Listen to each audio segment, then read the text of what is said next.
नमस्कार, स्वागत है आपका एम न्यूज में। फीचर फिल्म असंभव का ट्रेलर मुंबई के विले पार्ले स्थित आर्चिड होटल में लॉन्च किया गया। मुंबई पुणे फिल्म एंटरटेनमेंट ने इसका निर्माण किया है, जबकि एरिकान टेलीफिल्म्स P&P एंटरटेनमेंट इस फिल्म के सह निर्माता हैं। फिल्म के दिग्दर्शक सचित पाटिल, सह दिग्दर्शक पुष्कर सुधाकर श्रोती, क्रिएटिव प्रोड्यूसर नितिन प्रकाश वैद्य, निर्माता सचित पाटिल, नितिन प्रकाश, सह निर्माता शर्मिष्ठा राउत, तेजस देसाई, मंगेश परुलकर, जी सर, संजय पोद्दार हैं। दिग्दर्शक म्हणून देखिए मगाशी एक तुम्ही बोललात. रिपोर्ट। पण आता आम्ही ट्रेलर नाही, आधी तुमच्यापासून आपण सुरुवात करूया. ट्रेलर बघितला त्यात दोन लुक तर आहेच. मी अशी विनंती करतो, मी शेवटी बोलतो. आधी मुक्तापासून आपण सुरुवात करूया. मुक्तापासून आपण सुरुवात. सगळ्यात आधी मुक्ता बर्वे यांच्याकरता आपण जोरदार टाळ्या वाजवूया. चित्रपती व्ही शांताराम पुरस्कार त्यांना मिळाला, त्याबद्दल त्यांचं अगदी मनापासून अभिनंदन.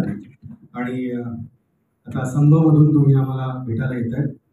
जेवढा आमचा अभ्यास आहे, अनुभव आहे, तेवढा मी तुम्हाला पाहिलं आहे, तर आम्हाला याची पूर्ण कल्पना आहे की आपण खूप चोखंदळ आहात, खूप निवडक भूमिका करतात, खूप विचारपूर्वक स्क्रिप्ट निवडतात आणि मग एखाद्या सिनेमाला हो म्हणतात आणि मग तो सिनेमा आमच्या भेटीला येतो. तर असंभव करावासा का वाटला आणि तुम्ही दोघी 7 वर्षांनंतर आम्हाला स्क्रीनवर भेटायला येतात.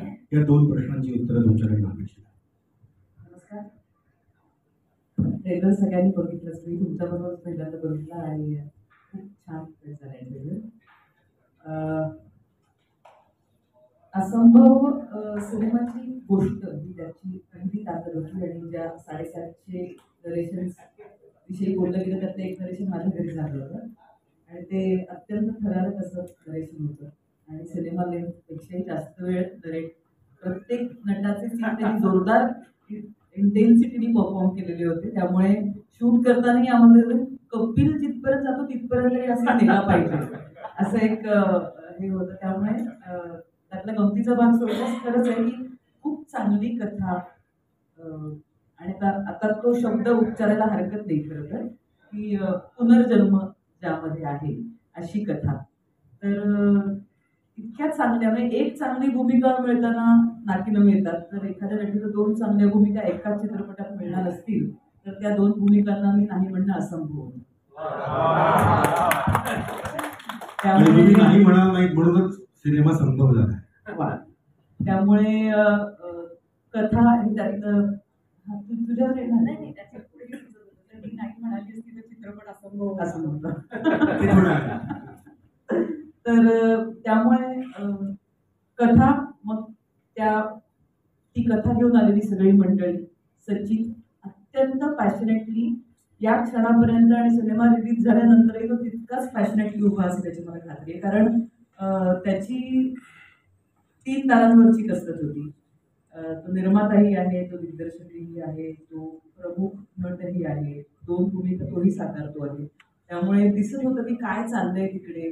आता तिकडे थंडी होती, मायनस ते सगळं आहेच. म्हणजे की आपण आज काही कौतुक समारंभ नाही, आपलं माहिती काम नाही, पण त्या सगळ्या कसरती करून आणि मग माझं लाडकं नाव आलं ते म्हणजे हे प्रिया. कारण अत्यंत महत्वाचा भाग आहे त्या सिनेमातला प्रिया आणि तो त्रिकोण पूर्ण झालाच नसता तितकं पॉवरफुल कोणी तिकडे उभं राहिलं नसतं. आणि माझा जीव भांड्यात पडला की कोण करतोय तो रोल, तर प्रिया करते. त्यामुळे मी खुश झाले. मग संदीप सरांचं नाव आलं. त्यामुळे एक आनंद द्विगुणित अजून पुढे काय असतं ते होत गेलं. त्यामुळे आमचे निर्माते